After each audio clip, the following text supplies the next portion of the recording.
Saatnya Anda simak Jamus Gemilang, Jagongan lan Musyawaroh. Selamat datang di Desa Wisata. Pelestarian juga sangat penting di mana Filosofi di balik ini tuh apa? Di 96.8 FM, Radio Gemilang.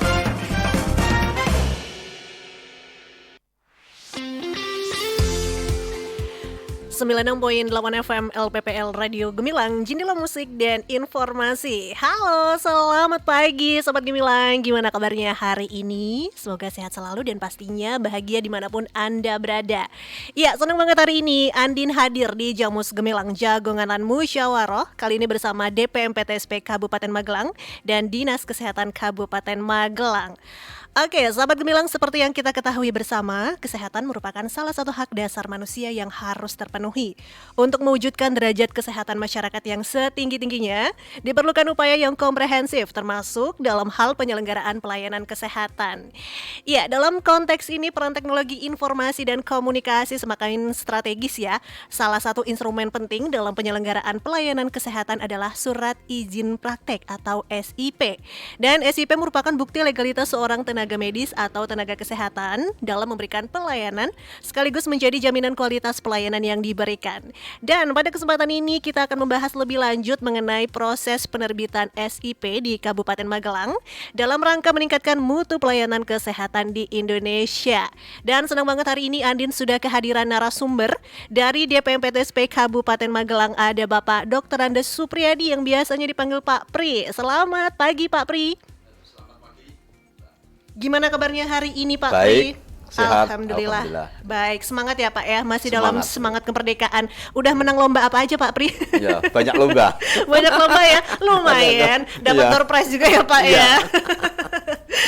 Oke, selain Pak Pri, analisis kebijakan ahli muda dari DPMPTSP Kabupaten Magelang, kita juga di sini kehadiran yang paling cantik di sini ya. Ada Mbak Nur Fauzia atau biasanya disapa Mbak Uzi. Selamat pagi Mbak Uzi. Selamat pagi Mbak. Gimana kabarnya hari ini Mbak? Alhamdulillah sehat. Alhamdulillah sehat ya. Dan Mbak Uzi ini adalah administrasi kesehatan di Dinas Kesehatan Kabupaten Magelang. Baik, selain Mbak Uzi, di sini juga kita kehadiran ada Bapak Widi Winarno, pengelola layanan kesehatan Dinas Kesehatan Kabupaten Magelang. Selamat pagi Pak Widi. selamat pagi Mbak, luar biasa. Semangat ya Pak ya. Semangat. Masih dalam rangka kemerdekaan begitu. Ya. Dan semoga tidak luntur walaupun Agustus sudah lewat ya Pak ya. Ya. Baik. Dan kali ini kita akan ngobrol-ngobrol ya terkait dengan proses penerbitan SIP Surat Izin Praktik di Kabupaten Magelang. Dan sebelum lebih lanjut ya, kita bahas terkait dengan bagaimana sih proses penerbitan SIP untuk tenaga medis dan tenaga kesehatan. Mungkin ini masyarakat juga ingin tahu ya, sekedar informasi, dan saya sebagai awam juga mungkin pengen tahu ya Pak ya. Sebenarnya SIP itu apa sih? Kalau untuk tenaga medis pasti ini udah nggak awam, pasti udah tahu ya. Jadi mungkin saya ke Pak Widi dulu Pak, mungkin bisa menjelaskan SIP ini apa sebenarnya Pak? Silahkan. SIP singkatan dari Surat Izin Praktik ya, Ya. adalah surat sebagai legalitas seorang nakes atau tenaga kesehatan dan Oke. tenaga medis untuk melakukan praktik Ya. pada profesinya. Dan ini memang harus dimiliki oleh seorang nakes dan named apabila dia akan berpraktik pada paskes ataupun mandiri. Oke, baik. Jadi kalau untuk SIP ini berlaku untuk semua tenaga medis seperti perawat, dokter, atau seperti apa? Semua ya? Semua Oke. nakes dan named harus memiliki SIP. Ya. Jadi ada 24 SIP yang ada di Magelang yang harus miliki oleh masing-masing profesi. Jadi ketika seorang dokter melakukan praktek di suatu tempat ataupun suatu vaskes itu harus memiliki SIP satu saja. Oke. Kemudian apabila dia melakukan praktik di tempat vaskes lain, dia juga akan harus wajib memiliki SIP di tempat praktek tersebut. Jadi semua profesi yang berkaitan dengan pelayanan kesehatan pada masyarakat harus memiliki SIP gitu. Oke, jadi memang harus wajib punya ya, Pak. Oke, baik. Kalau terkait dengan SIP ini, kita harus mengajukan penerbitan SIP ini mungkin khususnya untuk informasi untuk mungkin para mahasiswa atau mungkin adik-adik yang saat ini sedang belajar sebagai tenaga kesehatan gitu ya. Apakah saat dia sudah mau mulai untuk mencari pekerjaan atau seperti apa, Pak Widi? Untuk seorang pelajar nih, atau mahasiswa, dia memang harus memiliki SIP ketika dia mau terjun atau bekerja pada vaskes tertentu. Ya. Tapi untuk dokter itu ada khususan, biasanya ada mereka atau para dokter ketika melakukan praktik pada rumah sakit pada kampusnya atau universitasnya memang harus memiliki SIP juga. Jadi tidak hanya nakes dan named ketika mau bekerja pada vaskes tertentu atau di luar kampusnya, tapi ketika akan berpraktik pada rumah sakit pada kampusnya harus mempunyai SIP juga. Baik. Saya ke Mbak Uzi, ini terkait dengan administrasi kesehatan ya Mbak Uzi ya. Ini kan tadi sudah disebutkan oleh Pak Widi bahwa sebenarnya wajib ya para nakes itu memiliki SIP. Nah, apakah ini juga berpengaruh terhadap keadministrasian rumah sakit ya? Mungkin terkait dengan nilai dari rumah sakitnya sendiri atau seperti apa? Memang mungkin dari rumah sakit juga harus ada syarat untuk SIP-nya itu, seperti apa?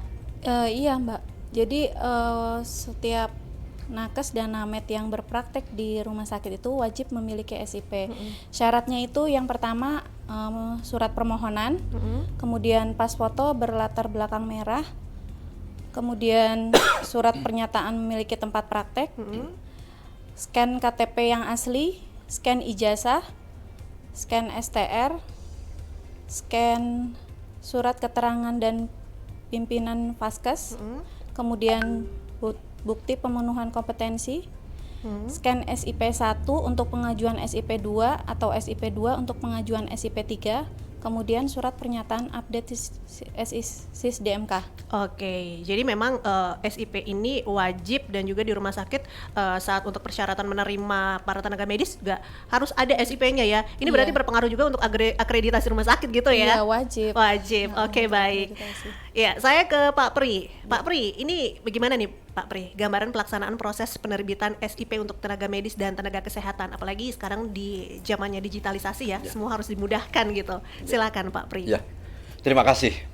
Sebelumnya kami jelaskan bahwa kami menerbitkan surat izin praktek untuk tenaga medis dan tenaga kesehatan. Ini kami selenggarakan secara pelayanan terpadu satu pintu. Kemudian kami mendasarkan pada SOP bersama yang ditandatangani oleh Bapak Bupati, dan kami ketika menyusun SOP ini kami sudah berdasarkan pada yang pertama, ini adalah Undang-Undang Nomor 17 Tahun 2024 tentang kesehatan.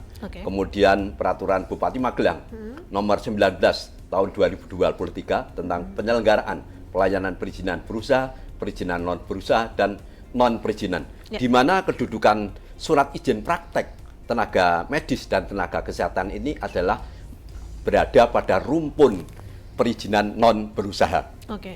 Kemudian untuk mengajukan permohonan surat izin praktek tenaga medis dan tenaga kesehatan ini, kita sudah membangun aplikasi yang namanya SIDERING, Sistem Informasi Data dan Tracking Sistem Perizinan, di mana ketika pemohon ini mau mengajukan permohonan SIP, yang pertama yang harus dilakukan adalah mengajukan permohonan pembuatan akun atau membuat akun terlebih dahulu untuk mendapatkan username dan passwordnya. Kemudian setelah mendapatkan username dan password, ini pemohon ini harus menyiapkan, melengkapi persyaratan dan juga mengunggah daripada dokumen yang dipersyaratkan tersebut. Kemudian setelah itu, setelah dilengkapi, tentu saja sebelumnya pemohon harus memilih jenis perizinan apa yang atau SIP apa yang dikendaki, karena di situ ada beberapa bidang di SIDERING itu. Jadi masuk ada bidang kesehatan yang dipilih. Kemudian nanti SIP-nya SIP apa? Karena SIP ini di Perbup kami, Perbup 19 tahun 2023 ini ada 44 jenis. 44 jenis. Wow. Meskipun 44 jenis ini belum semuanya ada pemohonnya. Tadi yang ada pemohonnya baru 24 jenis dulu yang disampaikan oleh Bapak Nono tadi. Kemudian setelah mereka itu melengkapi dokumennya, kemudian mengunggah, kemudian petugas dari DPMPT sendiri ini akan melakukan penelitian secara administratif. Karena memang dalam penyelenggaraan perizinan yang dilaksanakan secara PTSP ini tanggung jawab PTSP adalah tanggung jawab setara administrasi. Oke. Sedangkan tanggung jawab teknis adalah ada di Dinas Kesehatan. Oke. Ya. Kemudian secara tanggung jawab administrasi, petugas kami ini yang pertama ini adalah melakukan penelitian terhadap administrasi permohonan yang diunggah oleh pemohon tadi. Oke. Apabila dinyatakan lengkap, ini akan diteruskan kepada Dinas Kesehatan. Ya. Kemudian apabila dinyatakan belum lengkap atau kurang lengkap, ini akan dikembalikan lagi kepada akun pemohon dengan diberikan catatan apa kekurangannya. Nah, agar pemohon bisa melengkapi sesuai catatan yang diberikan oleh tenaga administrasi yang ada di DPMPTSP. Kemudian setelah tadi lengkap diteruskan kepada Dinas Kesehatan, ini dari Dinas Kesehatan sendiri akan melakukan verifikasi teknis. Oke. Nah, apabila dinyatakan sesuai, maka akan diterbitkan yang namanya rekomendasi teknis atau rekomtek. Kemudian rekomtek ini ditandatangani oleh Kepala Dinas Kesehatan, akan dikirim kembali ke DPMPTSP. Oke. Nah, Ya. kemudian DPMPTSP berdasarkan rekomtek tadi akan melakukan penerbitan izin dengan melakukan verifikasi dan lain sebagainya sampai dengan nanti setelah dinyatakan bahwa dokumen ataupun dokumen izin yang draftnya itu sudah sesuai, diberikan nomor dan lain sebagainya, baru nanti dikirim ke pimpinan untuk dilakukan TTE. Namun apabila ini dinyatakan kurang sesuai oleh Dinas Kesehatan juga berhak untuk mengembalikan ke PTSP, nanti dikembalikan lagi ke pemohon. Baik, berarti ini kan prosesnya beda dengan konvensional ya. Ya. Diharapkan memang ini lebih efisien gitu. Efisien, ya. Nah, biasanya butuh berapa lama sih Pak untuk proses SIP itu? SIP tenaga kesehatan ini kalau di SOP-nya ini hanya 9 hari. 9 hari ya. Oke, Ya. baik. Jadi 9 hari ini cukup Ya. efisien ya, nggak memakan Ya. waktu lama dan nggak perlu menunggu lama gitu. Ya. Oke, ke Pak Widi ya. Pak Widi, tadi Pak Pri mengatakan bahwa sebenarnya untuk dari Dinkes sendiri secara teknis ya, itu kalau dari Dinas Kesehatan sendiri bagaimana memverifikasi terkait dengan pengajuan SIP itu secara teknis gitu, sampai akhirnya nanti disetujui dan dikembalikan lagi ke DPMPTSP. Silakan Pak Widi. Untuk verifikasi secara teknis kami memang hampir sama dengan verifikasi yang dilakukan oleh DPMPTSP. Ya. Jadi kami ulang memverifikasi dari syarat-syarat yang bertambah sampai terakhir, tapi memang secara khusus kami agak hati-hati sekali untuk melakukan verifikasi pada hal-hal yang secara teknis seperti update SISDMK, kemudian kecukupan SKP tadi sudah disampaikan oleh Mbak Uzi bahwa beberapa syarat untuk beberapa kriteria, ada 2 kriteria ya dari SIP ini adalah baru dan perpanjangan. Jadi untuk yang baru sesuai dengan syarat-syaratnya harus melampirkan surat pemenuhan kompetensi. Jadi ketika seorang nakes atau namet tidak berpraktek 5 tahun selama sebelum Undang-Undang 17 terbit, tidak berpraktek sama sekali, itu harus melampirkan kecukupan pemenuhan kompetensi.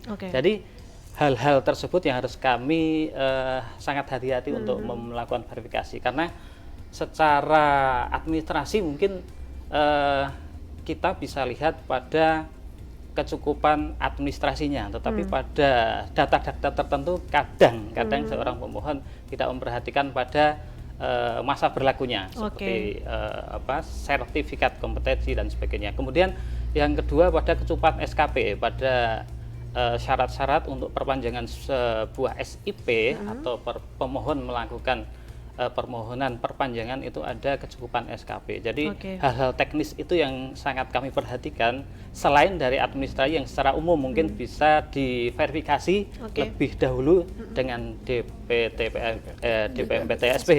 Jadi untuk tenaga kesehatan dan tenaga medis yang melakukan perpanjangan ataupun melakukan permohonan baru itu kami verifikasi dalam hal teknis di 2 tersebut. Kemudian yang ketiganya adalah di update SISDMK.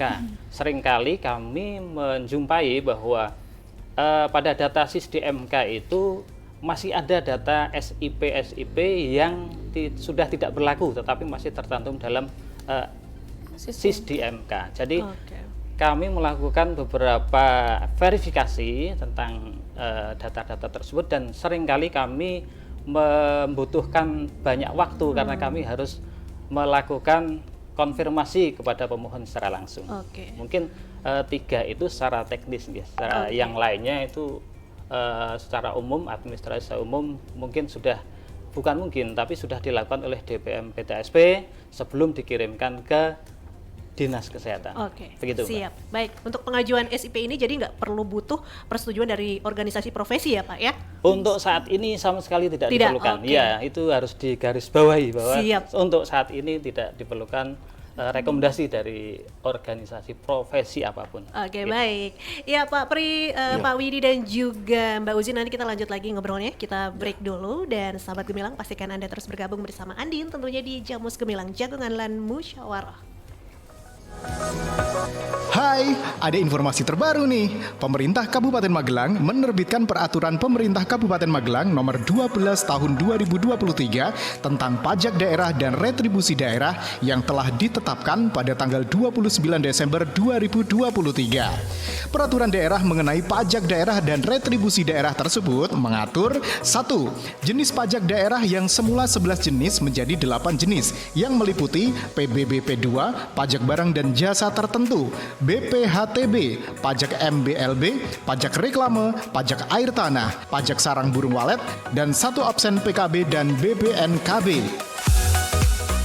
Yang kedua, jenis retribusi yang dari semula 32 jenis menjadi 18 jenis, meliputi retribusi jasa usaha dari semula 11 jenis layanan menjadi 10 jenis layanan, retribusi perizinan tertentu dari semula 5 jenis menjadi 3 jenis layanan. Muatan peraturan daerah itu meliputi jenis, subjek, wajib, objek dasar pengenaan, saat terutang, wilayah pemungutan, dan tarif pajak daerah.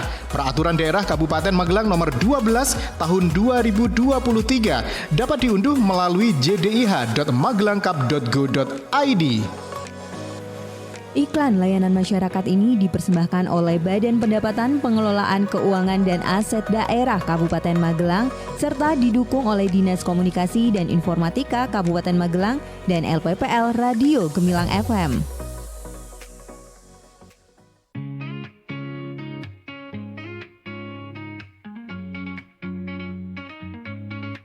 Mempertahankan yang sehat agar tetap kuat.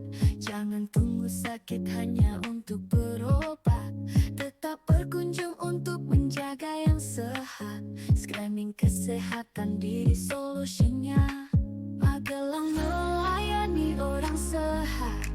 Integrasi layanan primer. Magelang melayani orang sehat. Gemilang untuk senyuman sehat. Magelang melayani orang sehat. Integrasi layanan primer.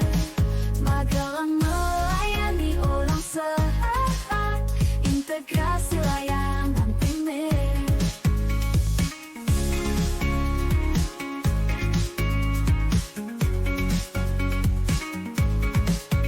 Magelang sedaya amanah.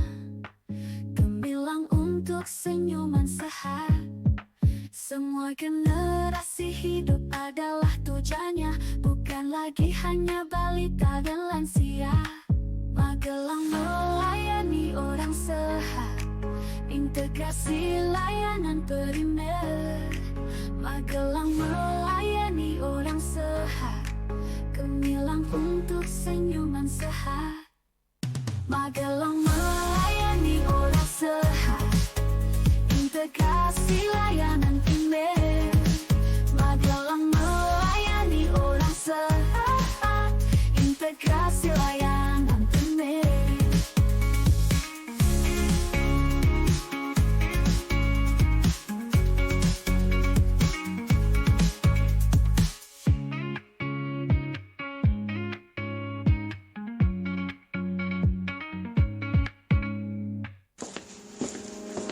Ih, kotor banget sih. Mana banyak genangan air, kaleng bekas di mana-mana.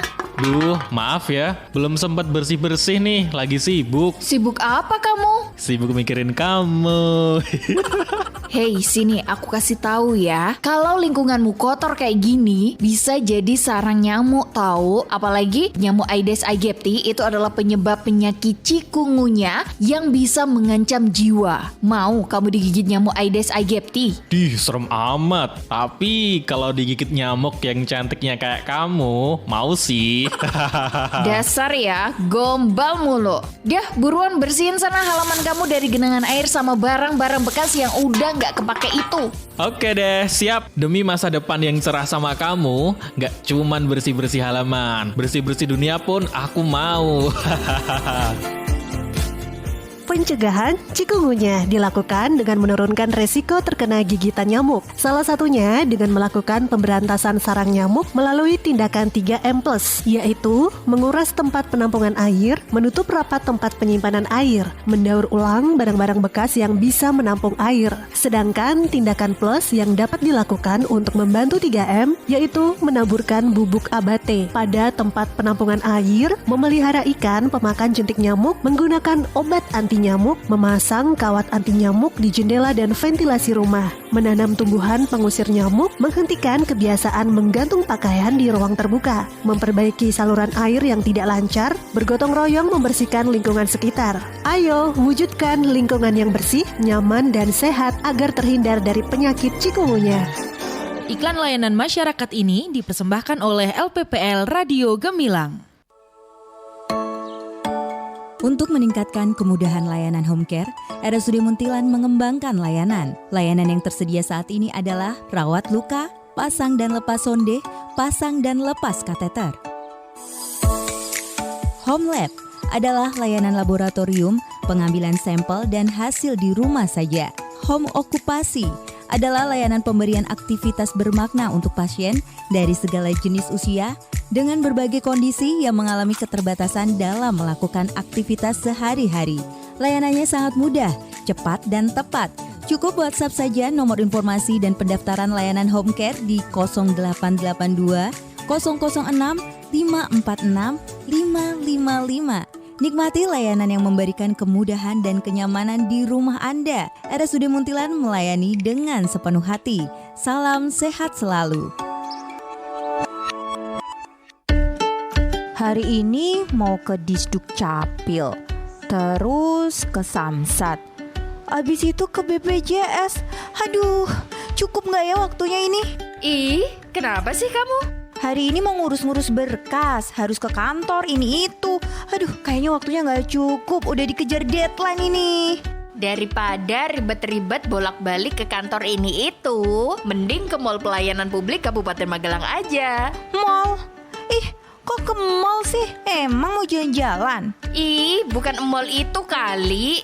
Mall Pelayanan Publik di mana kamu bisa ngurus berkas-berkas di berbagai layanan hanya cukup pindah gerai, gak perlu pindah-pindah kantor. Jadi, kamu menghemat waktu dan biaya perjalanan. Urus dan bayar ini itu di Mall Pelayanan Publik Kabupaten Magelang dengan booking terlebih dahulu dengan mengunduh aplikasi Magelang Smart Service di Play Store. Dengan MPP, pelayanan menjadi mudah, nyaman, dan cepat. Iklan layanan masyarakat ini dipersembahkan oleh Mall Pelayanan Publik Kabupaten Magelang dan didukung oleh Dinas Komunikasi dan Informatika Kabupaten Magelang. Masih ada ikuti Jamus Gemilang, Jagongan lan Musyawaroh. Di 96.8 FM LPPL Radio Gemilang. Radio Gemilang.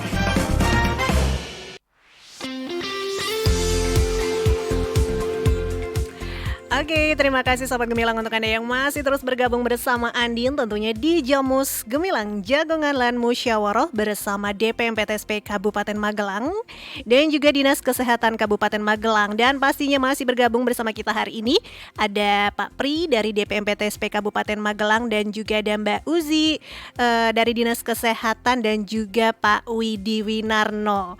Oke, saya ke Mbak Uzi dulu nih Mbak.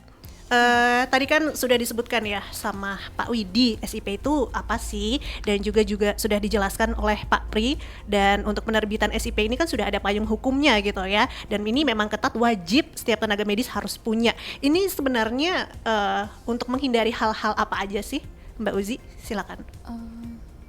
SIP itu sebenarnya kayak kita berkendara.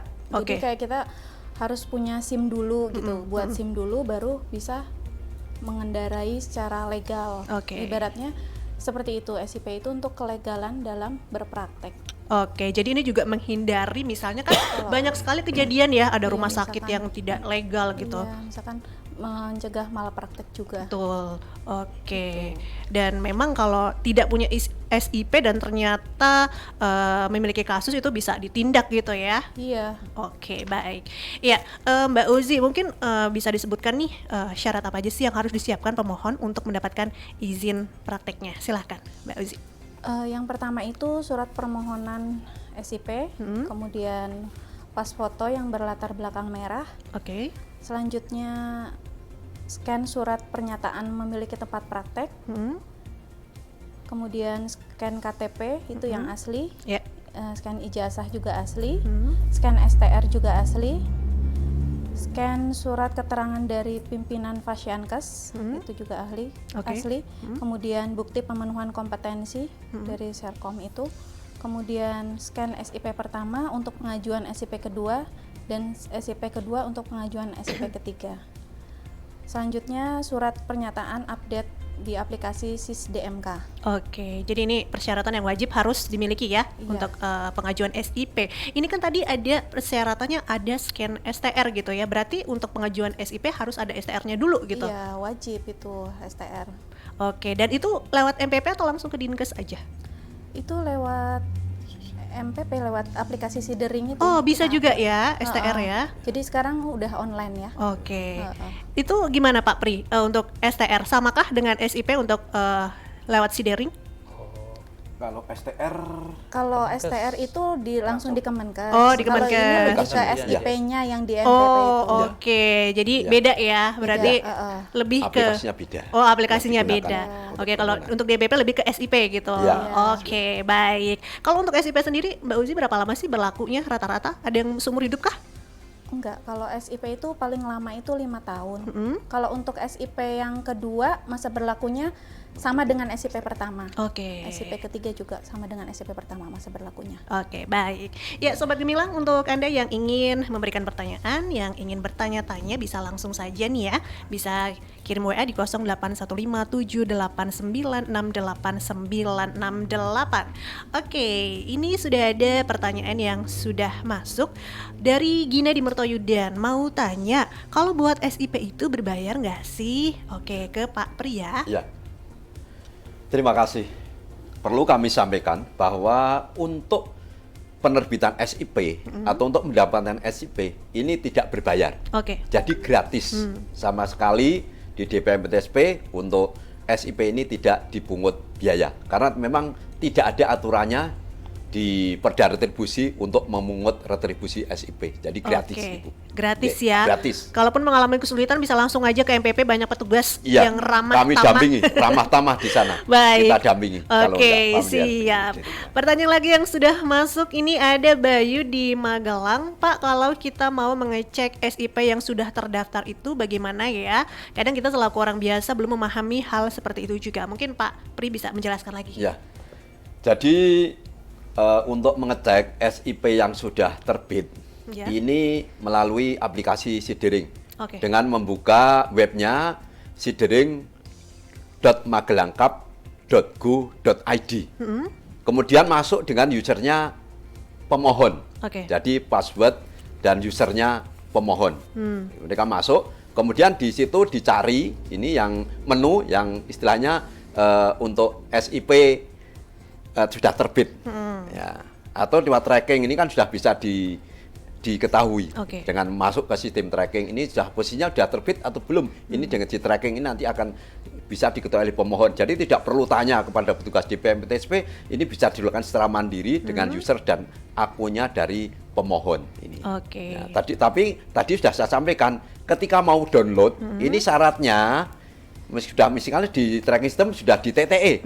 Kemudian mau download syaratnya harus mengisi yang namanya survei kepuasan masyarakat. Ada pertanyaan di situ, mohon itu dijawab karena itu perbaikan layanan. Oke. Apa yang masih kurang di kami akan kami tindak lanjuti. Ya. Kami dengan senang hati Karena memang kami harapkan masukan itu agar supaya pelayanan kami ke depannya itu lebih baik. Setelah mengisi SKM, berarti nanti pemohon sudah mengirim, berarti sudah bisa download untuk SIP-nya.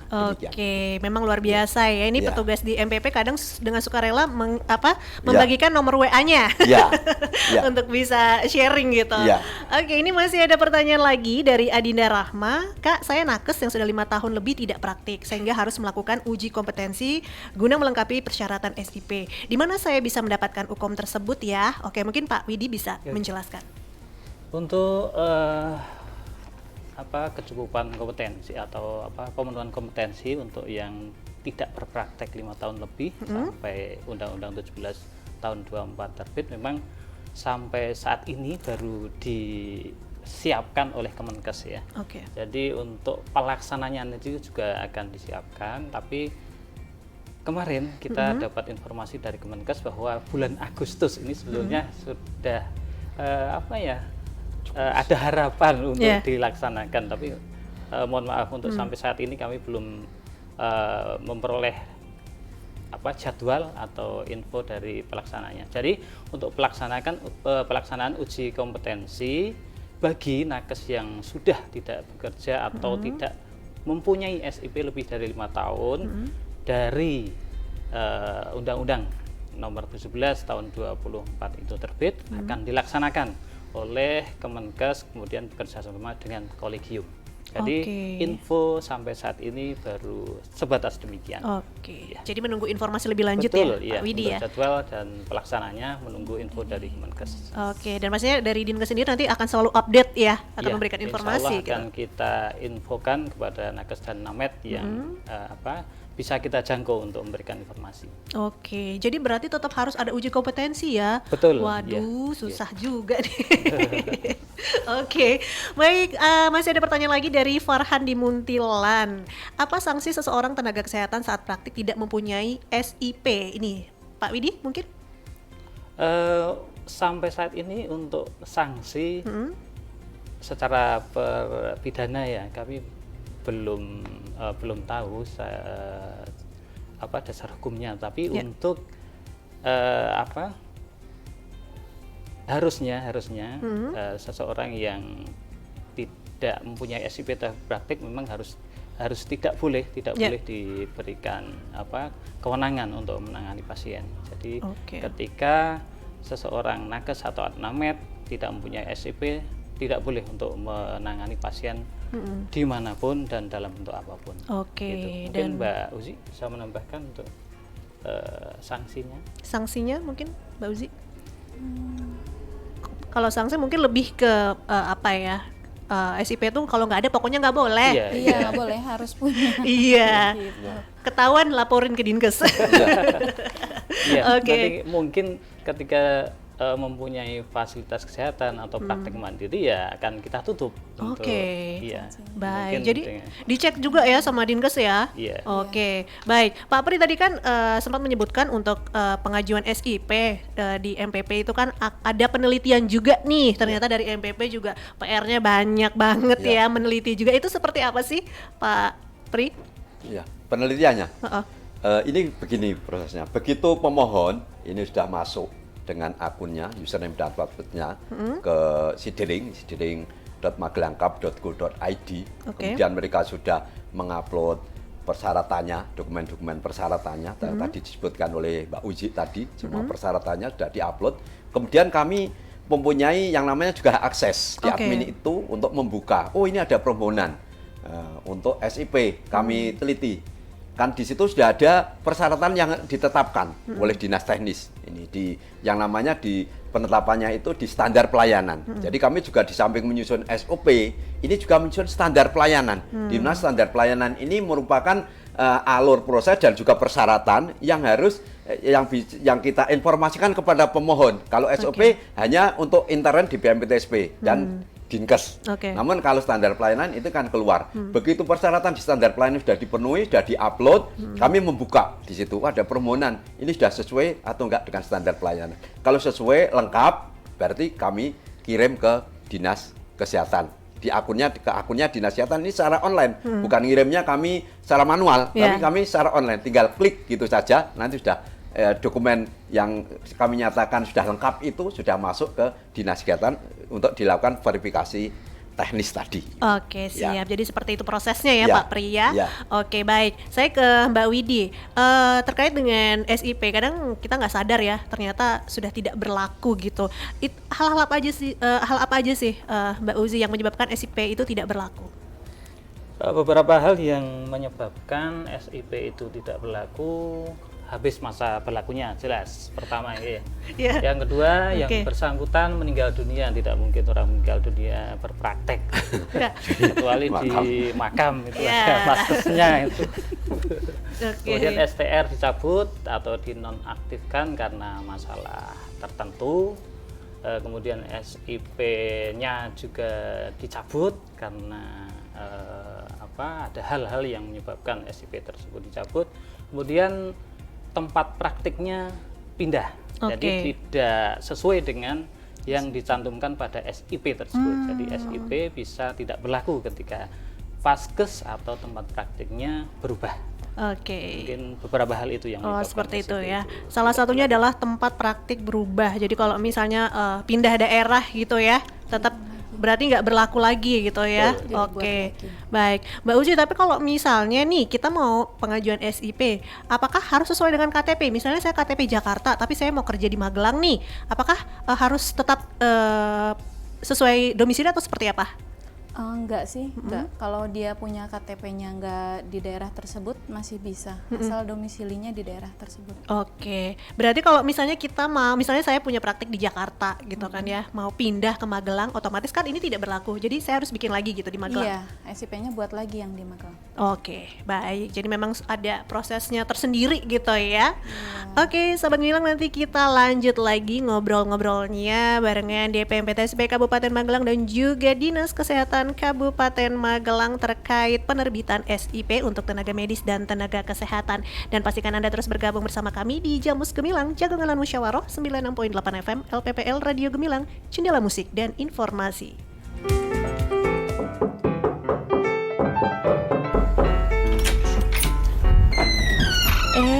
Bu Lurah, monggo pinarak Bu Lurah. Gini Bu, kok udah lama nggak ke posyandu? Makanya saya silaturahmi aja ke rumah ibu. Nyun sewu Bu, akhir-akhir ini saya sibuk, jadi jarang bawa si kecil ke posyandu. Pripun toh Bu? Ibu kan punya balita. Penting loh Bu untuk rutin ke posyandu.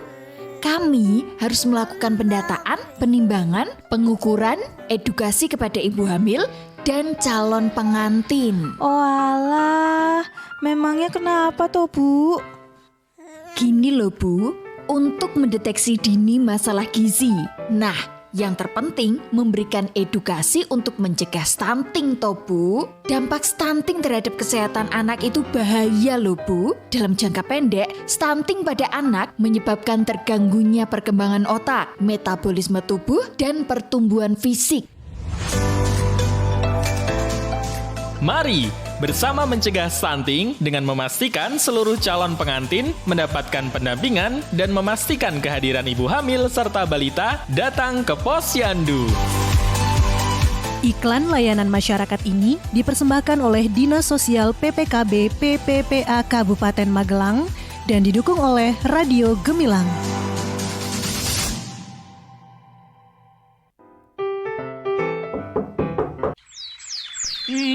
Badan gak enak Bu, pegel-pegel rasanya. Makanya badan jangan dimanja. Tuh lihat, pagi-pagi gini tetangga udah pada olahraga. Ada yang jalan-jalan, lari pagi, sepedaan, senam. Olahraga itu membuat badan sehat dan kuat. Pantesan Pak Yono yang setiap pagi jalan-jalan lewat depan rumah kita, meski sudah sepuh, tetap bugar ya. Kalau gitu Bapak ikut Ibu senam.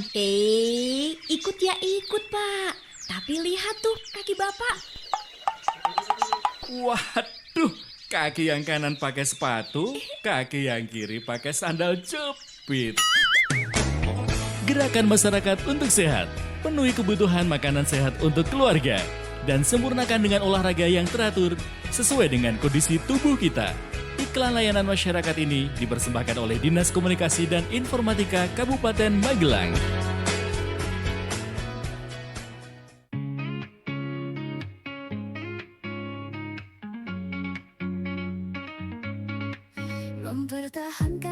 sehat agar tetap kuat.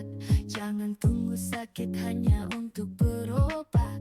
Tetap berkunjung untuk menjaga yang sehat. Screening kesehatan diri solusinya. Magelang melayani orang sehat. Integrasi layanan primer. Magelang melayani orang sehat.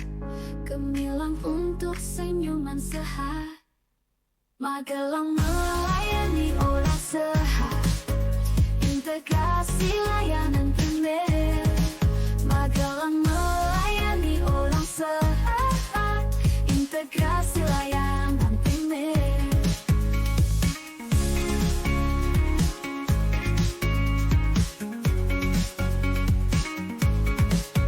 Magelang sedaya amanah. Gemilang untuk senyuman sehat. Semua generasi hidup adalah tujuannya, bukan lagi hanya balita dan lansia. Magelang melayani orang sehat. Integrasi layanan primer. Magelang melayani orang sehat. Gemilang untuk senyuman sehat. Magelang melayani orang sehat. Integrasi layanan primer. Magelang melayani orang sehat. Integrasi layanan primer.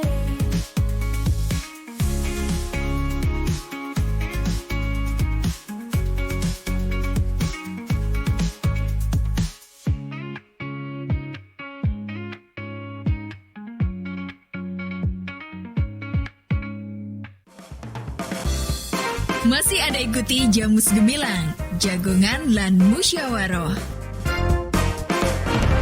Di 96.8 FM LPPL Radio Gemilang. Radio Gemilang.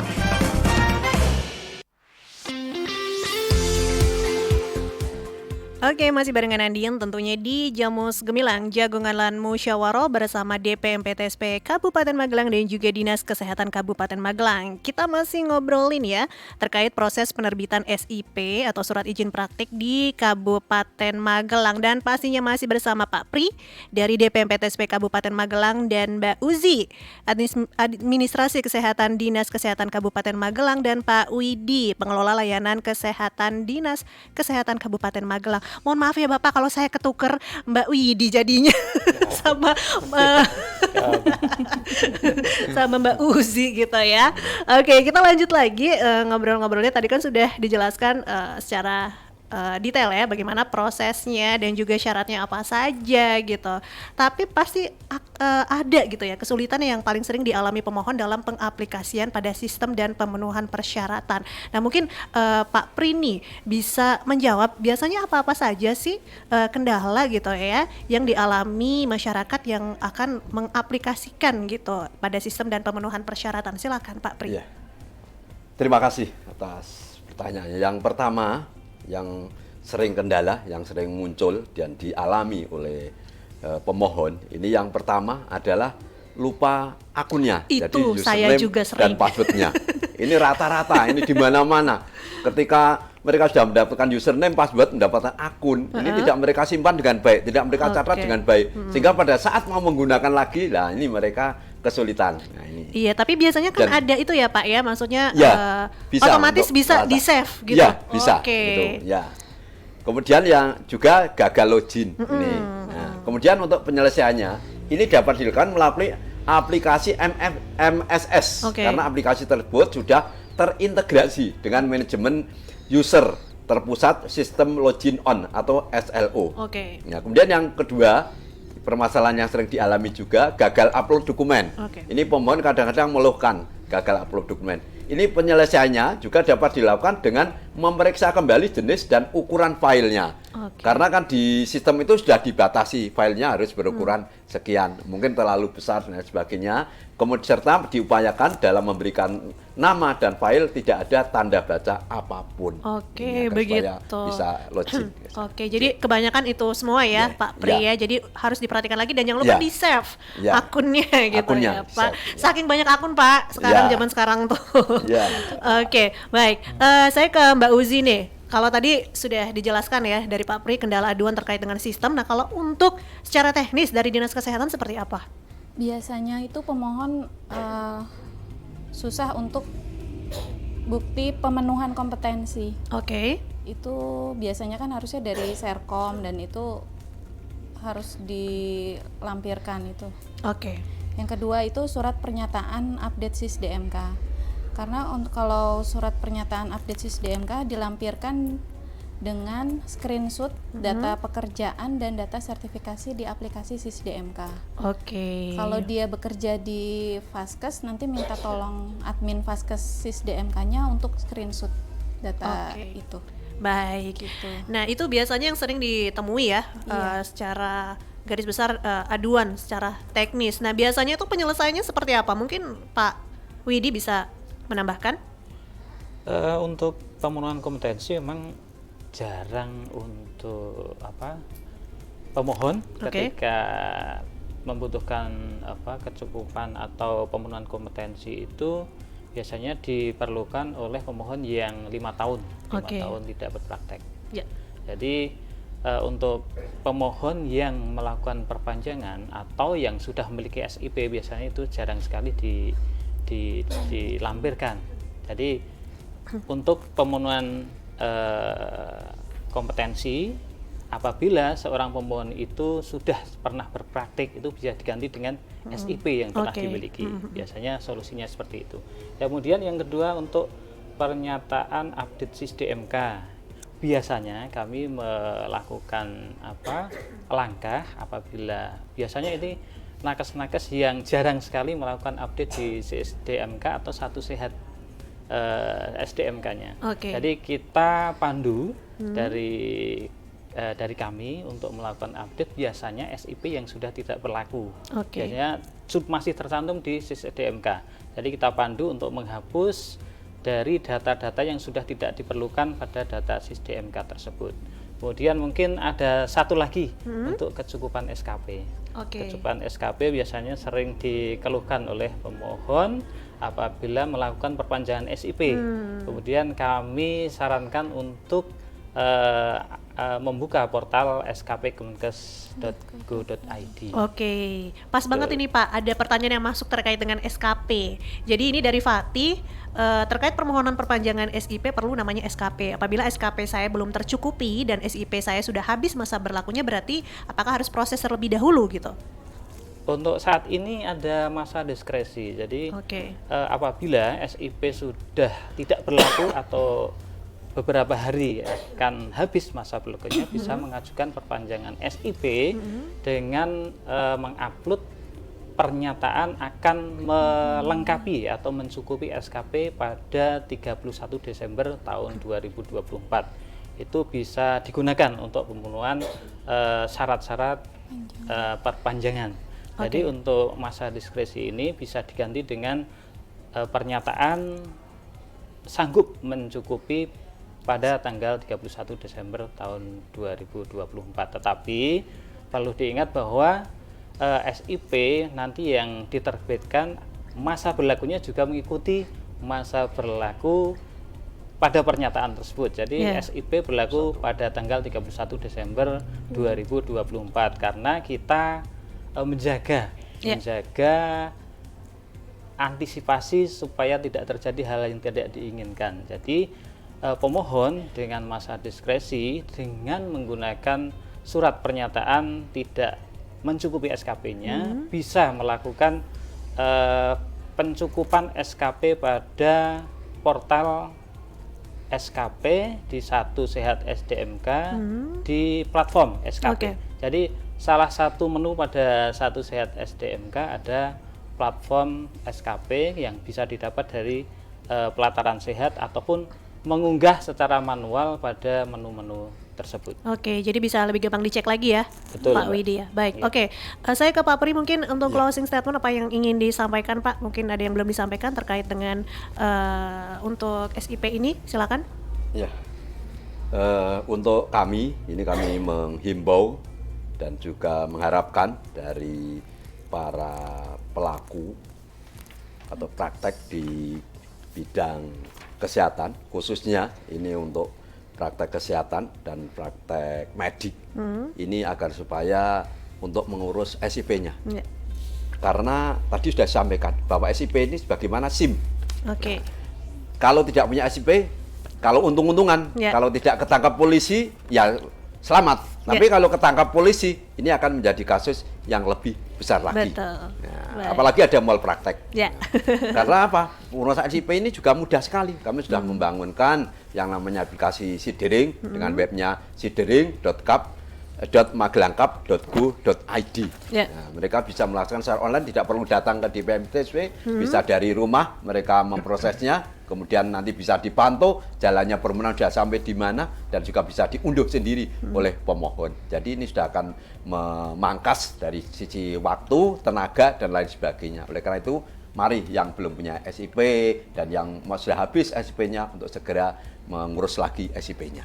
Oke, baik. Terima kasih Pak Pri, dan melanjutkan mungkin Mbak Uzi ya memberikan closing statement untuk teman-teman tenaga medis ya. Wajib harus punya SIP nih. Silakan.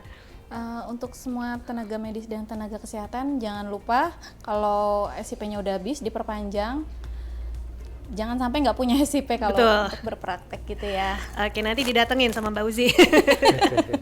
Oke, Pak Widi, mungkin ingin menambahkan, silakan Pak. Ya, tidak kalah penting dari pengurusan SIP, jadi pada para tenaga medis dan tenaga kesehatan untuk selalu mengupdate data di Satu Sehat, kemudian di SIS, DMK, kemudian itu akan menjadi bahan panjenengan semua untuk melakukan perpanjangan atau penerbitan atau permohonan SIP yang panjenengan sudah habis ataupun permohonan baru. Jadi untuk saat ini update data menjadi sangat penting bagi nakes dan named untuk perbaikan data yang salah satunya digunakan untuk surat izin praktik. Oke, baik. Terima kasih Mbak Uzi, terima kasih Pak Widi, dan juga terima kasih Pak Pri untuk waktunya hari ini. Semoga bermanfaat ya. Pokoknya sehat-sehat terus. Dan sukses. Baik, sahabat Gemilang, kita sudah selesai ya untuk obrolan hari ini, dan semoga bisa memberikan pencerahan, dan pastinya untuk teman-teman tenaga medis jangan ragu untuk memperpanjang SIP, atau yang belum juga harus membuat SIP karena wajib. Dan kalau misalnya masih bingung, langsung aja ke MPP ya di Jalan Soekarno-Hatta nomor 20 Kota Mungkit, bisa ketemu sama Pak Pri, dicari aja mana nih yang namanya Pak Pri nih. Oke, baik sahabat Gemilang, sampai di sini dulu perjumpaan kita di Jamus Gemilang Jagongan Lan Musyawaroh. Saya Andin beserta kru Gemilang FM yang bertugas mohon undur diri. Terima kasih atas perhatian Anda. Jangan lupa untuk selalu dengerin 96.8 FM LPPL Radio Gemilang, Jendela Musik dan Informasi. Baru saja Anda dengarkan Jamus Gemilang, Jagongan Lan Musyawaroh di 96.8 FM.